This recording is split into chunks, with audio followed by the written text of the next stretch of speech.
사랑의 하나님 아버지 은혜를 감사합니다. 오늘도 귀한 시간 우리에게 주셨사오니 주의 말씀 들으며 기도의 자리로 나아갑니다. 우리를 인도하여 주시옵소서. 예수님 이름으로 기도드립니다. 아멘. 찬송가 488장 하나님께 찬양드립니다. 이 몸의 소망 무언가 우리 주 예수뿐일세. 우리 주 예수밖에는 믿을 이 아주 없도다. 주 나의 반석이시니 그 위에 내가 서리라. 그 위에 내가 서리라.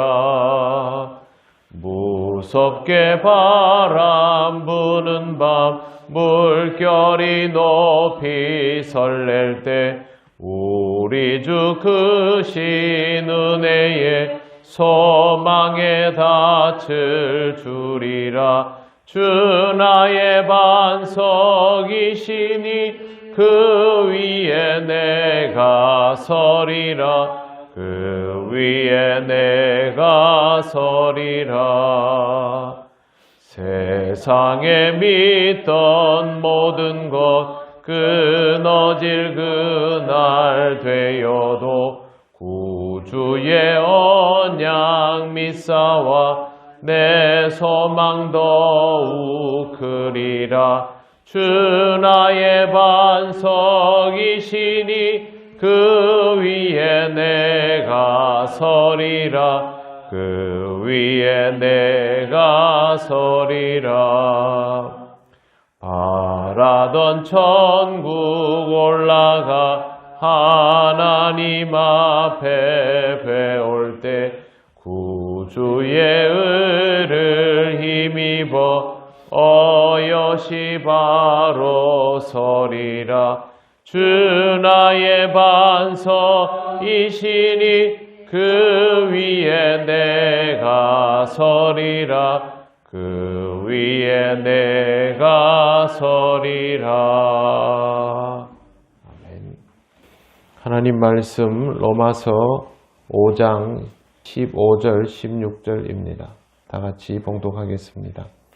그러나 이 은사는 그 범죄와 같이 아니하니 곧 한 사람의 범죄를 인하여 많은 사람이 죽었은즉 더욱 하나님의 은혜와 또한 한 사람 예수 그리스도의 은혜로 말미암은 선물은 많은 사람에게 넘쳤느니라.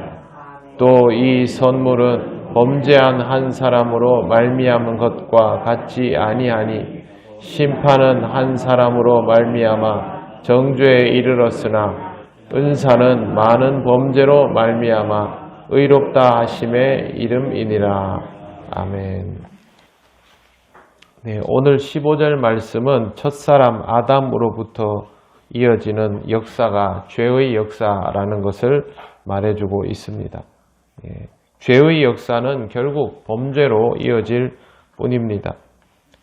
하지만 새롭게 주어지는 은사는 범죄와는 다릅니다. 한 사람의 범죄로 인하여 많은 사람이 죽은 것과는 다르게 이번에는 살리는 역사가 있다라고 말합니다.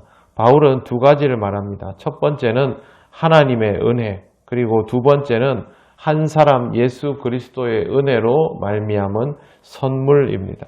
하나님의 은혜라는 말은 하나님께서 이것을 거저 주셨기 때문에 사용하는 표현입니다. 인간은 죄를 지은 것이 전부이고 거기에서 결코 헤어나오지 못하며 그것조차도 익숙해져 버렸는데 이 상황에서는 스스로 구원해 나갈 방법이 없습니다. 그런데 하나님께서 구원 역사를 이루어 주셨기 때문에 전적으로 하나님의 은혜인 것입니다. 우리가 하나님을 위하여 또 하나님의 영광을 위하여 무언가를 할 수는 있습니다만 이것이 구원에 영향을 미치는 것은 전혀 아닙니다. 그리고 우리가 하는 무언가는 하나님을 기쁘시게는 할 수 있어도 하나님 나라의 성공과 실패를 결정하지는 못합니다. 그건 하나님께서 정하신 일이고 확정된 일이기 때문입니다.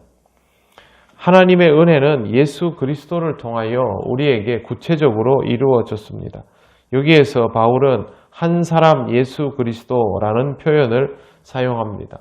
예수님께서 참 하나님이시지만 참 사람이시기도 하기 때문에 한 사람이라는 표현이 사용될 수 있는 것입니다. 그런데 이 한 사람은 그냥 한 사람이 아닙니다. 특별한 사람이죠. 하나님의 아들이신 한 사람입니다. 이 땅에 보내어진 특별한 사람, 무죄한 사람을 통하여 선물을 주셨고 이 선물은 많은 사람에게 넘치게 되었습니다. 넘친다는 말은 아담으로 인하여 죄에 갇히게 된 많은 사람들에게 넘치게 되었다라는 말입니다. 아담의 행위는 모든 인류를 죄 아래 팔리게 하였지만 예수님의 행위는 그 모든 사람을 다 죄에서 구원하고 남을 정도로 충분한 것이었습니다. 그럼에도 불구하고 모든 사람이 다 구원을 받지는 못합니다. 왜 그러냐 하면 구원을 받으려면 예수 그리스도와의 연합이 이루어져야 하는데 예수 그리스도와의 연합을 이루지 않는 사람들, 즉 그리스도를 믿지 않는 사람들도 있기 때문에 그렇습니다. 은혜라는 것은 그렇습니다. 아무리 값없이 주어져도 본인이 받을 마음이 없으면 그 은혜는 무효일 수밖에 없습니다. 하나님의 은혜는 값없이 주어지지만 값싼 것은 전혀 아닙니다. 하나님의 은혜를 우리가 무언가로 갚을 수가 없지 않습니까? 우리 한 목숨이 죽는다고 해서 하나님의 은혜가 갚아지고 이런 거는 아니죠. 하나님의 은혜가 값없이 주어지는 이유는 우리가 갚을 수 있는 것이 아니라서 그렇습니다. 오히려 값싼 것이 아니라 너무도 값비싼 것이기 때문에 감당할 수 없는 것인데 그걸 그냥 우리에게 주신 바 되었다라는 것이죠. 값없이 주셨다라는 말의 의미는 바로 거기에 있습니다.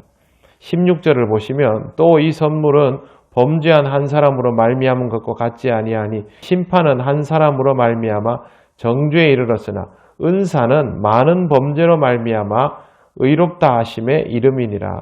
이 문장이 아주 절묘합니다. 심판은 한 사람의 죄에서부터 시작이 되었습니다.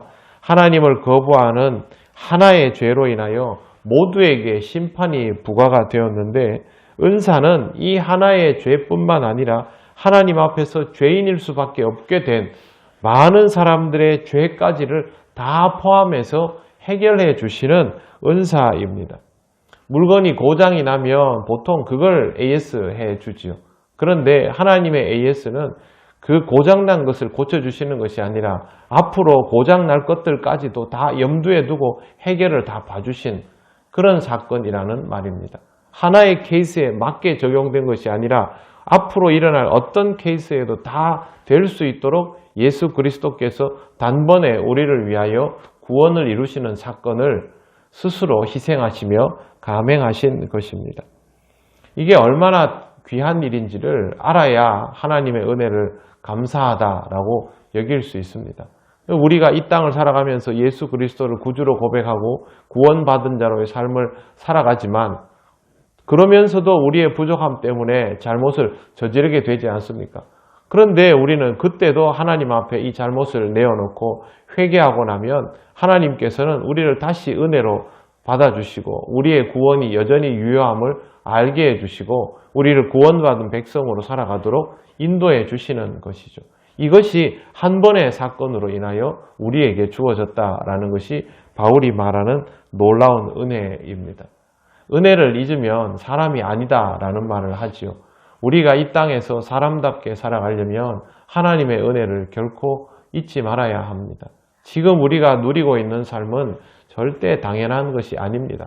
당연히 열심히 노력하지요. 새벽에 일어나는 여러분들이 저는 누구보다 더 많이 노력하는 분들이라고 생각합니다. 그런데 그 노력은 우리를 살릴 수 있는 노력은 아닙니다. 하나님께서 우리를 살리신 것에 대해서 감사하며 하나님께 호흡을 맞추어가는 내 사랑의 표현인 것이지 우리 자신을 구원에 이르게 하는 그런 노력은 아닙니다. 우리가 이 새벽에 일어나서 할 수 있는 일은 하나님 앞에 우리 부족함을 내려놓고 오늘도 이런 삶을 살아갈 수 있도록 해주신 하나님께 감사하는 것이 전부이지요. 지금처럼 하나님의 은혜를 꼭 기억하면서 그렇게 살아가시기를 바랍니다. 그럴수록 하나님과의 호흡은 더욱 잘 맞게 되어 있고 여러분의 삶도 이렇게 바울처럼 구체적으로 하나님의 은혜를 기억하고 감사하며 더욱 영광을 돌릴 수 있는 그런 삶을 앞으로도 살아가게 되실 것입니다. 오늘도 하나님 은혜 가운데서 복된 이 삶을 잘 누려가시기를 바랍니다. 기도드리겠습니다. 하나님 감사합니다. 하나님께서 주신 이 말씀을 보며 우리에게 허락된 은혜가 어떤 것인지를 다시 한번 깨닫게 하시니 감사합니다. 오늘도 이 주어진 하루가 귀함을 알게 하시고 하나님을 더욱 기쁘시게 하는 복된 하루가 되기를 원하오니 우리를 인도하여 주셔서 하나님의 은혜에 조금이라도 화답하며 하나님께 영광을 돌리는 귀한 하루가 되게 하여 주시옵소서. 새벽마다 주를 사랑하는 마음으로 주님 앞에 나와 기도하는 심령들을 주님께서 기억하여 주시고 기도할 때마다 주님의 뜻대로 이루어지는 응답이 있게 하여 주시옵소서. 감사드리며 예수님 이름으로 기도드립니다. 아멘. 하늘에 계신 우리 아버지, 아버지의 이름을 거룩하게 하시며 아버지의 나라가 오게 하시며 아버지의 뜻이 하늘에서와 같이 땅에서도 이루어지게 하소서. 오늘 우리에게 일용할 양식을 주시고 우리가 우리에게 잘못한 사람을 용서하여 준 것 같이 우리 죄를 용서하여 주시고 우리를 시험에 빠지지 않게 하시고 악에서 구하소서. 나라와 권능과 영광이 영원히 아버지의 것입니다. 아멘.